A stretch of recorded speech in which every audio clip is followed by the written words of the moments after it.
Listen, when I tell you that it's a good chance that your information is being sold for money, you might want to listen up and get your screenshots ready, because this is going to be a good one and give you some takeaways of things that you can do to position yourself to not be taken advantage of. Now, have you ever heard of trigger leads?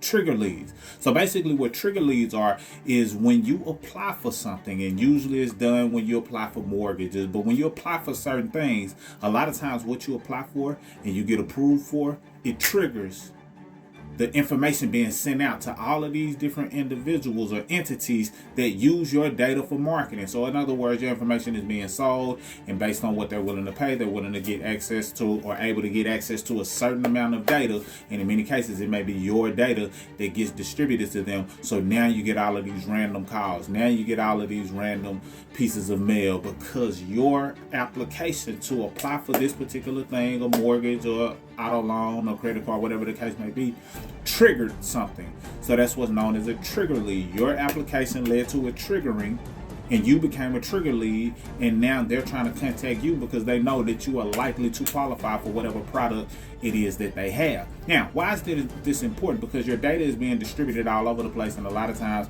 it's not based on things that you want or need, and sometimes you might go down the rabbit hole of just applying and accepting anything that people offer. I wouldn't recommend that. So it's important for you to understand how to make sure you're managing your credit the right way. But how do you avoid or minimize the likeliness of trigger leads? Here's where you need your screenshot. So number one, you can do what's known as an opt-out pre-screen. And you can do that by going to optoutprescreen.com. And that's a site that allows you to be put on a list to position yourself to not be a trigger lead when you apply for something, and then other people decide that they want to sell you something or offer a product based on your previous application with a company that, you know, they had a partnership with.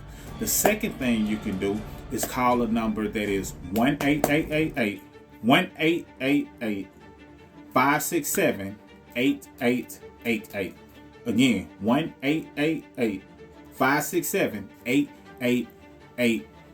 Call that number. You can get added to the list, or you can also go to donotcall.gov. Government website, donotcall.gov, and they can position you to opt out of being a trigger lead. Hopefully this helps you. If you want access to our free credit class, you know what to do. Go to our page, and we'll tell you how to get access to it so we can help you take your credit from where it is now to wherever you want it to go.